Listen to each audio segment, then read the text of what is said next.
শ্রমিক ভট্টাচার্য বিজেপির সভাপতি হয়েই কোনো একটা সভাতে দাবি করেন, এই গত 20শে জুন খুব সম্ভবত, যে জ্যোতিবাবু নাকি 1947 সালে শ্যামাপ্রসাদ মুখোপাধ্যায়ের প্রস্তাবের সপক্ষে ভোট দিয়েছিলেন। পশ্চিমবাংলা সেই সময়কার যে প্রাদেশিক যে বিধানসভা ছিল সেখানে বঙ্গভঙ্গের পক্ষে শ্যামাপ্রসাদ মুখার্জির প্রস্তাবের সমর্থনে ভোট দিয়েছিলেন। এখন দেখুন, এটি একটি ভুল তথ্য। সেটা আমি এর আগেও একটা জায়গায় বলার চেষ্টা করেছি, সেই ভিডিও মোটামুটি হয়তো আপনাদের অনেকের কাছে পৌঁছেছে ইত্যাদি। তো যাই হোক, সেটা বড় কথা নয়। বড় কথা হচ্ছে তারপরে সুমন চট্টোপাধ্যায়, একজন অত্যন্ত গুণী সাংবাদিক, অত্যন্ত বড় নাম আমাদের বাংলার সংবাদ মাধ্যমের, তিনি তার বাংলা স্ফিয়ার চ্যানেলে একটি ভিডিও খুব সম্ভবত সেই দিন বা তার পরের দিন করেন, যেখানে তিনি বলেন যে শ্রমিক ভট্টাচার্যের এই কথাটি ভুল, তথ্যটা ভুল। জ্যোতিবাবু বঙ্গভঙ্গের পক্ষে, শ্যামাপ্রসাদের পক্ষে ভোট দেননি বলে তিনি তার মতো করে জ্যোতিবাবুর যতদূর মনে পড়ে বইটা থেকে কোট করে তার রেফারেন্স এনে ইত্যাদি করে তিনি তার বক্তব্যটাকে রাখেন। ভালো কথা হলো। ইনফ্যাক্ট আমি দেখছিলাম যে সেই ভিডিওটা করার সময় কেন শ্রমিক ভট্টাচার্যের এই ভুল তথ্যর বিরুদ্ধে আমাদের পার্টির পক্ষ থেকে বিমান বসু বা মোহাম্মদ সেলিম, সুজন চক্রবর্তী, এমনকি আমার নাম করেও বলেন, আমি যখন রিয়াক্ট করেছি, আমরা কেন এটি যে ভুল সেটা তুলে ধরেনি, তাই নিয়ে কি উনি ধরে নেন যে আমাদেরও অবস্থা খুব খারাপ, এবং আমাদের অবস্থা খারাপ মানে সিপিএমের অবস্থা খুব খারাপ। যাই হোক, সেটা উনি ওনার স্বভাবসিদ্ধ ভঙ্গিতে বলেন। এবার ঘটনাটা হচ্ছে, সুমন চট্টোপাধ্যায় দীর্ঘদিন মানে মিডিয়াতে থাকার কারণে ওনার এটা জানা উচিত, আমাদের থেকে বেশি জানা উচিত, যে কোনো একটা ঘটনার পরে যখন তার রিয়াকশন নিতে বা তার উপর মন্তব্য করার জন্য কোনো সংবাদ মাধ্যম আমাদের কাছে আসেন, আমরা যতটা বলি কোনো সংবাদ মাধ্যমের পক্ষে হয়তো বাস্তবে সম্ভব না, তারা এটা করেনও না, আমাদের পুরো কথাটাকে কেউ কখনো ব্রডকাস্ট করেন না। হয়তো সেটা স্বাভাবিক, কেননা সবারই একটা সময়ের কনস্ট্যান্ট থাকে। তো তখন এটা কিছুটা সেই চ্যানেলের বা সেই খবরের কাগজের সেই সাংবাদিকের ডিসক্রিপশনের ওপর হয়ে যায়। তার মূল বক্তব্যটার মধ্যে যেটুকু অংশ তার মনে হয় রাখার দরকার সেটুকুকে তিনি রাখেন। অতএব সুমন চট্টোপাধ্যায়, আমার মনে হয় একটু ভালো হতো যদি উনি একটু, মানে আমি জানি না, আমার তো ফোন নাম্বার ওনার কাছে আছে ব্যক্তিগতভাবে, বা বাকিদের কাছ থেকেও, বাকিদের সাথেও নিশ্চয়ই যোগাযোগ আছে, যদি একটু জেনে নিতেন যে আপনারা তোরা এটা এই ভুল তথ্যটাকে রিফিউট করেছিলিস কিনা। যাই হোক, সে ঠিক আছে, উনি সেটা দরকার মনে করেননি, ভালো কথা। তো উনি তাতে, আর আমার এই কথাগুলো বলার কারণ এইটাও নয় যে উনি কেন এই বক্রোক্তিটা করেছিলেন, সেটা আমাদের কাছে উনি বা ওনার ওই বক্রোক্তি হতটা ইম্পর্টেন্ট নয়। যে কারণে এটা করা তা হচ্ছে যে আমাদের এই বিষয়টা, এই বক্রোক্তির পরে উনি জ্যোতিবাবুর যতদূর মনে পড়ে বইটা থেকে কোট করে উনি ওই ইতিহাসের ভুলটাকে চিহ্নিত করেন, বলেন যে হ্যাঁ, এই শ্রমিক ভট্টাচার্যের দেওয়া তথ্যটা ভুল। জ্যোতিবাবু বা রতনলাল ব্রাহ্মণরা সেই সময় বঙ্গভঙ্গের পক্ষে ভোট দেননি, তারা অ্যাবস্টেন্ড করেছিলেন। ব্যাস, এই অবধি কোনো অসুবিধা ছিল না, আমরা খুশি। কেউ আমাদেরকে নিয়ে কোনো ব্যঙ্গ করুক কি হতাশা ব্যক্ত করুক কি না করুক, এর ফলে যদি সত্যি ইতিহাসটা তিনি তুলে ধরেন, তা সমাজের পক্ষে মঙ্গলদায়ক, আমাদের সবার পক্ষেই সেটা ভালো, আমরা খুশি হই। এর বোধহয় পরের দিনই হবে খুব সম্ভবত, উনি আরেকটি ভিডিও করেন যেখানে তিনি লেখেন, মানে ভিডিওটার থাম্বনেলটায় আমি দেখি লেখা আছে যে শ্রমিক ঠিক আমি ভুল। তো তারপর আমার গোটা ভিডিওটা দেখিনি, কিন্তু আমি জাস্ট একবার আমার কৌতূহল হলো, আমি প্লে করলাম, দেখলাম তাতে সুমন চট্টোপাধ্যায় বলেছেন যে তিনি আগের দিন বলেছিলেন, শ্রমিক ভট্টাচার্যের কথাটাকে খণ্ডন করেছিলেন, কিন্তু তারপরে উনি আরও কাগজপত্র ঘেটে এটা আবিষ্কার করেছেন যে না, শ্রমিক ভট্টাচার্যই ঠিক বলেছেন, উনি আগের দিন যেটা বলেছিলেন সেটা ভুল বলেছেন। জ্যোতি বসুরা, সেই সময়কার অবিভক্ত কমিউনিস্ট পার্টি, তারা শ্যামাপ্রসাদের প্রস্তাবের পক্ষে, বঙ্গভঙ্গের পক্ষে ভোট দিয়েছিল। আমি এই কথাগুলো এখন এই কারণে বলছি, শ্রমিক ভট্টাচার্য ভুল, সুমন চট্টোপাধ্যায় ভুল, যারা ওনাদের কাছ থেকে শুনে ইতিহাস শিখবেন তারা সবাই ভুল। ঠিকটা কি? ঠিকটা হচ্ছে এই যে জ্যোতি বসু, সিপিআই, অবিভক্ত কমিউনিস্ট পার্টি, তৎকালীন কমিউনিস্টরা বঙ্গভঙ্গর প্রস্তাবের পক্ষে, শ্যামাপ্রসাদের পক্ষে ভোট দেননি, তারা মুসলিম লীগের পক্ষেও ভোট দেননি, তারা অ্যাবস্টেন্ড করেছিলেন, তারা ভোটদানে বিরত থেকেছিলেন, এইটাই ঠিক। তার বাইরে শ্রমিক ভট্টাচার্য হোক কি সুমন চট্টোপাধ্যায় হোক কি আর যেই এর বাইরে অন্য কিছু বলতে আসবেন, তারা প্রত্যেকে ভুল বলছেন। আমি জানি না তারা কেউ জেনে বলছেন কি না, কারোর কোনো রাজনৈতিক উদ্দেশ্য থাকতে পারে। সুমন চট্টোপাধ্যায়ের ক্ষেত্রে রাজনৈতিক উদ্দেশ্য থাকার কোনো কারণ নেই। আমি কোনো ব্যঙ্গ বিদ্রুপ ইত্যাদি করবো না। সুমন চট্টোপাধ্যায়কে সাংবাদিক হিসেবে আমি আপনাদের মতো অনেক বছর ধরে দেখে আসছি, ছোটোবেলা থেকে ওনার লেখা পড়ে আসছি। ওনার পাণ্ডিত্য নিয়ে আমার মনে কোনো প্রশ্ন নেই, কোনো সন্দেহ নেই। শ্রমিক ভট্টাচার্যের ক্ষেত্রেও আমি একদম এটা আমি মনে করি আমার এটা প্রকাশ্যে মানতে বা বলতে কোনো দ্বিধা নেই। আর 5 জন বিজেপি নেতা আমার চারপাশে আমি যাদেরকে দেখেছি তাদের থেকে সমীর ভট্টাচার্য অন্ততপক্ষে পড়াশুনো করার ব্যাপারে, ইতিহাস চর্চা করার ব্যাপারে, সাহিত্য চর্চা করার ব্যাপারে এবং ব্যক্তিগত রুচির জায়গা থেকেও আমার চিরকালই ওনাকে বাকিদের থেকে একটু অন্যরকম লেগেছে। সুতরাং ব্যক্তিগতভাবে সমীর ভট্টাচার্য কি সুমন চট্টোপাধ্যায়কে নিয়ে কোনো রকম ব্যঙ্গ বিদ্রুপ করাটা আমার লক্ষ্যও নয়, উদ্দেশ্যও নয়। ওই সমস্ত ছোট বিষয়ের মধ্যে সীমাবদ্ধ থাকারও কোনো মানে হয় না। কিন্তু ঘটনা হচ্ছে এক্ষেত্রে ওনারা দুজন যা বলেছেন দুটোই ভুল তথ্য। জ্যোতিবাবুরা বঙ্গভঙ্গের প্রস্তাবে যেদিন 20শে জুন 47 সালে ভোটাভুটি হয়েছিল সেই ভোটে অ্যাবস্টেন্ট করেছিলেন, এইটাই প্রকৃত তথ্য। এবার আসি ওই দিনের ইতিহাস। দেখুন, আমি ইতিহাসের ছাত্র নই, কিন্তু যতটুকু আমি বলছি প্রতিটা রেফারেন্স দিয়ে আমি এটা আপনাদেরকে বলবো এবং আপনারা যে কেউ চাইলে এটাকে ক্রস চেক করতে পারেন। বিধানসভার সেই প্রয়োজনীয় যে ডকুমেন্ট সেদিনকার সেই মিনিটসের যে তাও আমি এই ভিডিওর সঙ্গে দিয়ে দিচ্ছি। আপনাদের যার যেরকমভাবে মনে হবে এটাকে ক্রস চেক করে নেবেন। দেখুন, আমি তার আগের ইতিহাস ইত্যাদি স্বাধীনতা আন্দোলনের ইতিহাস এই পরিসরে বলার সুযোগও নেই, আমি তার মধ্যে যাচ্ছিও না। কিন্তু আপনারা সবাই এটা জানেন, স্বাধীনতা আন্দোলন দেশভাগ চায়নি, স্বাধীনতা আন্দোলনকারীরা দেশভাগ চাননি, তারা ভারত মাকে টুকরো করতে চাননি, তারা চেয়েছিলেন ঐক্যবদ্ধ ভারত ব্রিটিশের হাত থেকে স্বাধীন হোক, মুক্ত হোক। এটাই স্বাধীনতা আন্দোলনের স্বপ্ন ছিল।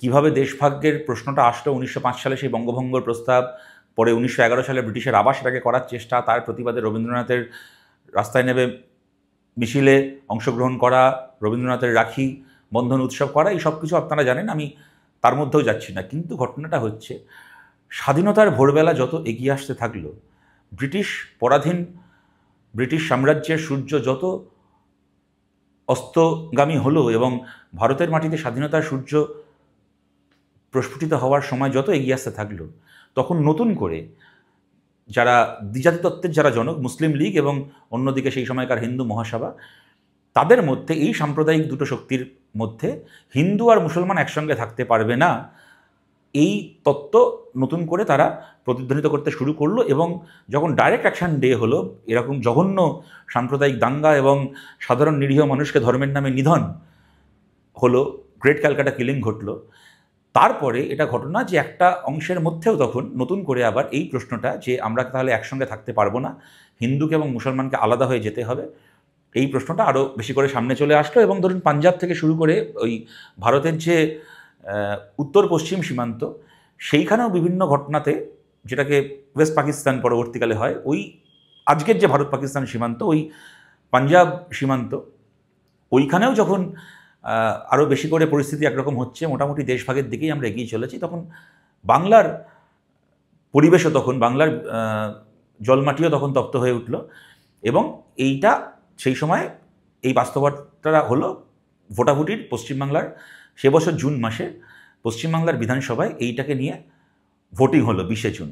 তবে এখানে আর একটা কথা জাস্ট আমি এ প্রসঙ্গে উল্লেখ করে রাখছি, তা হচ্ছে আপনারা জানেন সেই সময় বঙ্গভঙ্গ হবে কি হবে না তার বাইরে, কি দেশভাগ হবে কি হবে না তার বাইরে আর একটা মতামত ছিল বঙ্গভঙ্গর হ্যাঁ কি না এর বাইরে। তা ছিল এই অবিভক্ত বাংলাদেশ, মানে বাংলা নামের একটি দেশ, যেখানে আজকের যেটা আমাদের পশ্চিমবঙ্গ থেকে শুরু করে এমনকি বিহারের কিছু অঞ্চল যেখানে বাংলাভাষী মানুষ বসবাস করেন, মূলত আসামের কিছু অঞ্চল, ত্রিপুরা থেকে শুরু করে বাংলাদেশ, আজকের বাংলাদেশ, তৎকালীন পূর্ব পাকিস্তান, তো এই গোটা বাঙালি মানুষ বসবাস করেন, বাংলা ভাষায় কথা বলেন, এই যে গোটা অঞ্চল, এই গোটা অঞ্চলটাকে নিয়ে একটা হচ্ছে দেশ বলুন কি একটা স্বাধীন প্রভিন্স, দরকার হলে তারা মানে প্রভিন্সিয়ালি ভারতের সঙ্গে যুক্ত থাকতেও পারেন, নাও থাকতে পারেন ইত্যাদি, এরকম একটা প্রস্তাবও কিন্তু সেই সময় ছিল। আপনারা এবং এই প্রস্তাবের সবচেয়ে উল্লেখযোগ্য নাম, এই প্রস্তাবের পক্ষে সেই সময় কংগ্রেসের নেতা ছিলেন শরৎ বসু, কিরণ শঙ্কর রায়, আবার অন্যদিকে আবুল হাশেম সোহরাওয়ার্দীর মতো যারা লীগের যারা সেই সময়কার মাথা ছিলেন, এইরকম একটা তৃতীয় প্রস্তাবও সেই সময় কিন্তু ছিল, এটা আপনারা জানেন। এবং বাংলার বুদ্ধিজীবী সমাজেরও একটা অংশের তার প্রতি একটা পরোক্ষ মানে একটা সমর্থন ছিল, কিন্তু যাই হোক সেটা অন্য প্রশ্ন, আজকে এটাকে নিয়ে কথা হচ্ছে বলে রাখলাম। এবার আসা যাক সেই 20শে জুন কী ঘটেছিল সেই প্রসঙ্গে। আমার সামনে বিধানসভা সেই দিনকার যাবতীয় ডিটেলস, কার্যবিবরণী খোলা আছে, আমি এই লিঙ্কটা এই ভিডিওর সঙ্গে দিয়ে দেব। সেই সময় যে বাংলার যে লেজিসলেটিভ অ্যাসেম্বলি, তার মোট সদস্য ছিল সেই সময় 250 জন। তার মধ্যে সবচেয়ে শক্তিশালী দল ছিল সেই সময়, যা আমরা দেখতে পাচ্ছি তথ্যে, 113টি আসনে জয়ী হিসেবে তারা ছিলেন মুসলিম লীগ থেকে, 86টি আসনে জয়ী ছিল জাতীয় কংগ্রেস, 3টে আসনে জয়ী ছিলেন বামপন্থীরা, কমিউনিস্টরা, সিপিআই আনডিভাইডেড কমিউনিস্ট পার্টি সেই সময়কার। সেই 3জন এমএলএ ছিলেন Jyoti Basu rail trade union constituency থেকে, রতনলাল ব্রাহ্মণ দার্জিলিং থেকে, এবং রূপনারায়ণ রায় তিনি ছিলেন দিনাজপুর থেকে কমিউনিস্ট পার্টির নেতা। এনারা 3জন সেই সময় ছিলেন বামপন্থী এমএলএ বিধানসভায়। একজন ছিলেন হিন্দু মহাসভার শ্যামাপ্রসাদ মুখার্জি। এর বাইরে ইউরোপিয়ান সদস্য 25 জন। এর বাইরে নির্দলীয় মুসলিম, নির্দলীয় হিন্দু কিছু সদস্য তারা ছিলেন। এবং তারপরে ভোটাভুটি হয়। কার্যবিবরণী থেকে আমরা জানতে পারছি সেই দিন, অর্থাৎ যেদিন ভোটটা হয় 20শে জুন, 140 জন মুসলিম সংখ্যাগরিষ্ঠ জেলা থেকে প্রতিনিধিরা উপস্থিত ছিলেন। মুসলিম সংখ্যাগরিষ্ঠ জেলা কোনগুলো ছিল বাংলার, যেটা কিনা পরবর্তীকালে পূর্ববঙ্গ হলো। 79 জন উপস্থিত ছিলেন হিন্দু সংখ্যাগরিষ্ঠ জেলাগুলো থেকে, অর্থাৎ আজকের যেটা পশ্চিমবঙ্গ, যেখানে আমরা আজকে বসবাস করছি। এবং তার বাইরে মুখ্যমন্ত্রী সেই সময়কার মুসলিম লীগের যিনি ছিলেন সোহরাওয়ার্দী, মুসলিম লীগের প্রাদেশিক সম্পাদক আবুল হাশেম, এনারা যদিও ছিলেন পশ্চিমবঙ্গের অংশ থেকেই।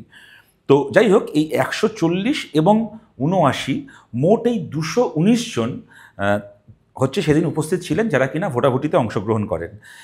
সেদিন সকাল 11টায় পৃথকভাবে অধিবেশন বসে। দুটো অংশে নির্বাচিত বিধায়করা আলাদা অধিবেশনে বসেন। পূর্ববঙ্গের অংশের যে অধিবেশন তা পরিচালনা করেন, যা লেখা আছে কার্যবিবরণীতে, স্পিকার নুরুল আমিন। পশ্চিমবঙ্গের অংশের যেটা অধিবেশন বসে তা পরিচালনা করেন বর্ধমানের মহারাজা উদয়চাঁদ মহতাব। এবার মুসলিম সংখ্যাগরিষ্ঠ যে জেলাগুলো, সেইখান থেকে আবার কিরণ শঙ্কর রায়, তিনি ইস্টবেঙ্গল মিউনিসিপ্যাল আসন থেকে নির্বাচিত হয়েছিলেন। সুতরাং তিনি মুসলিম সংখ্যাগরিষ্ঠ জেলার থেকে যে অধিবেশন সেখানে ছিলেন। এখানে কিন্তু খেয়াল রাখতে হবে, ভাগাভাগিটা কিন্তু হয়েছিল হিন্দু এবং মুসলিম এমএলএদের মধ্যে নয়। হিন্দু সংখ্যাগরিষ্ঠ এলাকা থেকে যা কারা নির্বাচিত হয়ে এসছে তার মধ্যে সোহরাওয়ার্দীরাও ছিলেন, আবার মুসলিম সংখ্যাগরিষ্ঠ এলাকা থেকে কারা নির্বাচিত হয়ে এসছেন তার মধ্যে কিরণ শঙ্কর রায়রা ছিলেন। যাই হোক, তো মুসলিম সংখ্যাগরিষ্ঠ জেলাগুলোর যে অধিবেশন, সেইখানে কিরণ শঙ্কর রায় প্রস্তাব দেন যৌথ অধিবেশনে, সেই প্রস্তাব গৃহীত হয়।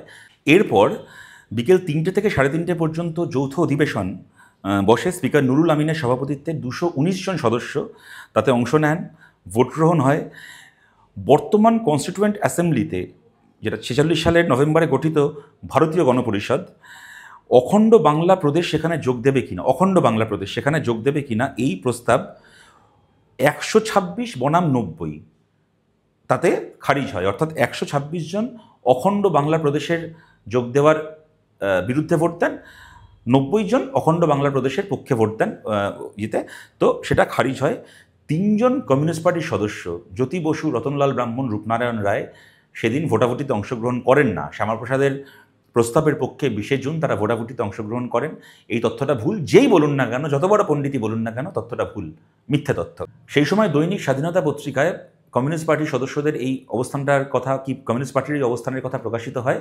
এবং সেখানে কমিউনিস্ট পার্টির বক্তব্য এটাই ছিল যে বাংলার মানুষ তারা ভাগ হতে চান নাকি একসঙ্গে থাকতে চান, কোন দেশে যেতে চান, কোন দেশে যেতে চান না, এটা বাংলার মধ্যে গণভোট করে ঠিক করতে হবে। প্রত্যেকজন মানুষকে মতামত দেওয়ার অধিকার দিতে হবে। ওই 200-250 লোক কোত্থেকে জিতে এসছে না এসছে তারা মিলে এত কোটি মানুষের জন্য সিদ্ধান্ত একটা ঘরে বসে নিয়ে নেবে, এইটা করা যাবে না। গণভোটের মাধ্যমে সিদ্ধান্তে পৌঁছতে হবে। এইটা ছিল জ্যোতি বসুদের অবস্থান, যে কারণে তারা এই ভোটাভুটিতে তারা অংশগ্রহণ করেন না। এবং 21শে জুন স্বাধীনতা পত্রিকাতেও বিশদে, 20শে জুন এই ভোটাভুটি হয়ে যাওয়ার পরে এই সম্পর্কে বিশদে খবর 21শে জুন স্বাধীনতা পত্রিকায় প্রকাশিত হয়। আমার ধারণা ন্যাশনাল আর্কাইভে গেলে বা ন্যাশনাল মিউজিয়ামে, সেই ন্যাশনাল মিউজিয়ামে তো অবশ্যই 21শে জুনের স্বাধীনতা পত্রিকা পাওয়া যাবে। সেখানে বিস্তারিতভাবে এই ভোটাভুটির খবর বেরোয় এবং সেখানে বিশেষ করে কমিউনিস্ট পার্টির 3 সদস্যের এই অবস্থানের কথা আলাদা করে সেখানে উল্লিখিত হয়, তাদের অ্যাবস্টেন করার কথা। এরপর একই দিনে আবার দুটো আলাদা অধিবেশন বসে। এই অধিবেশন এবার কী নিয়ে বা কীভাবে, তা হচ্ছে মুসলিম প্রধান জেলাগুলোর যারা প্রতিনিধি তাদেরকে নিয়ে একটা অধিবেশন, এবং আলাদা করে অমুসলিম প্রধান জেলার প্রতিনিধিদেরকে নিয়ে অধিবেশন। এখানে মজার ব্যাপার হচ্ছে কমিউনিস্ট পার্টির যে 3 জন এমএলএ তাদেরকেও আলাদা আলাদা অধিবেশনে অংশগ্রহণ করতে হয়। তার কারণটা হচ্ছে জ্যোতিবাবু এবং রতনলাল ব্রাহ্মণ অমুসলিম প্রধান জেলা থেকে জিতে আসা প্রতিনিধিদের অধিবেশনে তারা যুক্ত হন, তারা যোগ দেন তাদের যে তাদের যে অ্যাসেম্বলি কনস্টিটুয়েন্সি সেই পরিচয় অনুযায়ী।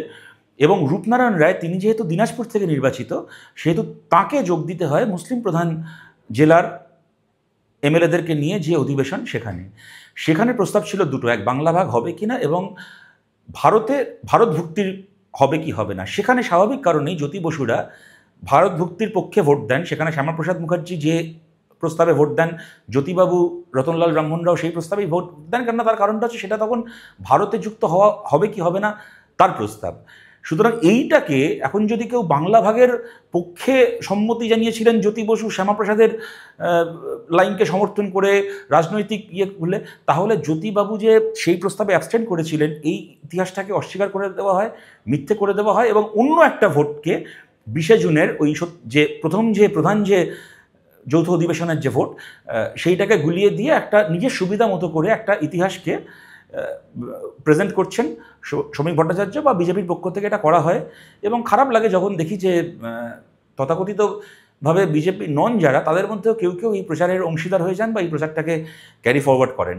দেখুন, জ্যোতিবাবুর এটা পরিষ্কার বক্তব্য, এটা আপনারা জানেন, এটা বহু জায়গায় এটা উল্লিখিতও আছে, জ্যোতিবাবুর আত্মজীবনীতেও এটা উনি লিখেছেন। তা হচ্ছে আমরা কোনোদিনই, কমিউনিস্ট পার্টি কোনোদিনই আমরা বাংলা ভাগের পক্ষে ছিলাম না। কমিউনিস্ট পার্টি চিরকালই বাংলা ভাগ বা ভারত ভাগের পার্টিশনের বিরুদ্ধে। কিন্তু ঘটনাটা কি, জ্যোতিবাবু খুব সৎভাবে বলেন যে আমাদের তখন সেই ক্ষমতা ছিল না ওইটাকে আটকানো, তখন পরিস্থিতি যা হয়ে গেছিল। এবং বিশেষ করে গ্রেট ক্যালকাটা কিলিং এবং তারপরে ওই দাঙ্গা ইত্যাদির পরে যে পরিস্থিতি হয়ে গেছিলো, কমিউনিস্ট পার্টি চেষ্টা করেছিল, কিন্তু কমিউনিস্ট পার্টির পক্ষে আর তখন এই ভাগাভাগির যে একটা পরিবেশ তৈরি হয়ে গেছে সেটাকে আটকে দেওয়ার মতো রাজনৈতিক সেই ক্ষমতা সেদিন ছিল না। অতএব সেটাকে মেনে নিয়েই, ওই বাস্তবতাটাকে মেনে নিয়েই এবার ভারত ভুক্তির পক্ষে, ভারতের সঙ্গে যেন বাংলা থাকে, পশ্চিমবাংলা থাকে, সেটাকে চেয়ে জ্যোতিবাবুরা ভোট দিয়েছিলেন। সুতরাং দেখুন, ইতিহাস হচ্ছে কমিউনিস্টরা দেশভাগ কখনোই চাননি এবং জ্যোতিবাবু এটা বহু ক্ষেত্রে বলেছেন। ওনার আত্মজীবনীতেও উনি এটা লিখেছিলেন যে আমরা দেশভাগের বিরোধী ছিলাম। কিন্তু ঘটনাটা হচ্ছে কমিউনিস্ট পার্টির তখন সেই শক্তি ছিল না যা দিয়ে আমরা দেশভাগকে আটকাতে পারবো। এবং বিশেষ করে গ্রেট ক্যালকাটা কিলিং বা তারপরের ওই দাঙ্গা ইত্যাদির পরে ব্রিটিশের সেই কনস্পিরেসি, তাতে অংশগ্রহণ করে মুসলিম লীগ এবং হিন্দু মহাসভা, তারা দ্বিজাতি তত্ত্বকে এগিয়ে নিয়ে গিয়ে মানুষের মধ্যে তখন যে একটা পরিবেশ তৈরি হয়েছিল, কমিউনিস্ট পার্টির পক্ষে সম্ভব হয়নি সেটাকে আটকানোর। যখন দেশভাগ হচ্ছেই, আটকানো যাবে না, তখন পশ্চিমবাংলা যেন ভারতের মধ্যে থাকে এইটার পক্ষে জ্যোতিবাবুরা ভোট দিয়েছিলেন। তারা ভুল করেছিলেন, কিন্তু সেইটাকে শ্যামাপ্রসাদের সঙ্গে হাতে হাত মিলিয়ে বাংলাকে দুভাগ করার জন্য, ভারতকে দুভাগ করতে যে জ্যোতি বসু ভোট দিয়েছিলেন, এই ইতিহাসটা বিজেপির রান্নাঘরে তৈরি হওয়া ইতিহাস, এটা বিজেপির হোয়াটসঅ্যাপ ইউনিভার্সিটিতে তৈরি হওয়া ইতিহাস। এই ইতিহাস কেন বিজেপি বলে, সেই জ্যোতিবাবুরা যে অ্যাবস্টেন্ড করেছিলেন প্রথম ভোটাভুটিতে, সেইটাকে অস্বীকার করে কেন এইটা বলে, এটা ওরাই বলতে পারবে। ওরা কেন বলে কারণটা আমাদের কাছে পরিষ্কার, কিন্তু তথাকথিতভাবে বিজেপি নন যে মানুষ, তারাও যখন এতে প্রভাবিত হয়ে পড়েন বা এই ভুল তথ্যটাকেই প্রচার করার দায়িত্ব নেন, তখন আমার মনে হয় যে ঠিক তথ্যটাকে সামনে আনা দরকার। আমি ইতিহাসের বিরাট কোনো পণ্ডিত নই, আমি বিরাট ইতিহাস জানা মানুষ নই, কিন্তু এই শ্রমিক ভট্টাচার্য, সুমন চট্টোপাধ্যায়দের গুঁতোয় মাঝে মধ্যে নতুন করে ইতিহাস বই খুলতে হয়। তারা আমাকে সেই সুযোগটা দিলেন বলে আমি তাদের কাছে কৃতজ্ঞ। এবং আপনারা এটাও জানেন, আমি বইটার আপনাদেরকে নামটাও, আপনারা খুব বিখ্যাত পরিচিত বই এটা, দুর্গা দাস সম্পাদিত সর্দার প্যাটেলস করেসপন্ডেন্স, মানে সর্দার প্যাটেলের সাথে বিভিন্ন ওই সময়কার চিঠি চালাচালি যাদের সাথে হয়েছিল সেই চিঠিগুলোর কালেকশন। সেখানে 4 নম্বর ভলিউমে মানে একদম সেই চিঠিটাকে পাওয়া যায়, শ্যামাপ্রসাদ মুখোপাধ্যায় সর্দার প্যাটেলকে লেখা চিঠি, যেখানে উনি পরিষ্কার বলেন পাকিস্তান হোক বা না হোক বাংলা প্রদেশ ভেঙে 2টি প্রদেশ করতেই হবে, 47 সালের 11ই মে। অতএব শ্যামাপ্রসাদরা চিরকালই মুসলিম লীগের মতোই, শ্যামাপ্রসাদরা চিরকালই দ্বিজাতি তত্ত্বকে ধারণ বাহন করে এসছেন। কমিউনিস্ট পার্টি করেনি, কমিউনিস্ট পার্টি ভাগাভাগির বিরুদ্ধে ছিল, পার্টিশনের বিরুদ্ধে ছিল। আমরা ঐক্যবদ্ধ ভারত, ঐক্যবদ্ধ বাংলা চেয়েছিলাম, হয়নি সেটা। অনেক কিছুই চেয়েছি, সেটা হয়নি। ইতিহাসে আবার অনেক কিছু চেয়েছি, সেটা হয়েছে। সুতরাং এইটা আছে, কিন্তু এই ইতিহাসের এই বিকৃতিটা সম্পর্কে আমাদের সচেতন হওয়া দরকার এবং সত্যিকারের ইতিহাসটা জানা দরকার। এবং আলটিমেটলি ইউটিউব থেকে নয়, ফেসবুক থেকে নয়, হোয়াটসঅ্যাপ থেকে নয়, ইতিহাসকে বিশ্বাসযোগ্য ইতিহাসের বই থেকে, ইতিহাসের দলিল থেকেই আমাদেরকে শিখতে হবে, না হলে বারবার এই ভুলগুলো হবে। এবং আমি যা যা কিছু বললাম, যা যা কিছু তথ্য এখানে দিলাম, এগুলো সমস্ত যে বিধানসভার যে কার্যবিবরণী 20শে জুনের, তার থেকে আমি দিচ্ছি। তার যে মিনিটস বা তার যে ডকুমেন্টেশন, সেই আর্কাইভ, তার লিঙ্ক আমি আমার এই ভিডিও ডেসক্রিপশনে দিয়ে দিচ্ছি, আপনারা দেখবেন। তারপরে যদি কোথাও কোনো সন্দেহ থেকে থাকে, আমার কথা নিশ্চয়ই আমি বলছি বলেই বিশ্বাস করতে হবে না, নিশ্চয়ই আপনারা প্রত্যেকে যাচাই করবেন এবং সঠিক সিদ্ধান্তে পৌঁছাবেন। পরের প্রজন্মের জন্য আমরা সঠিক সিদ্ধান্তটাই জানাবো, সঠিক কথাই আমরা বলবো, সঠিক সময় পরের প্রজন্মের জন্য।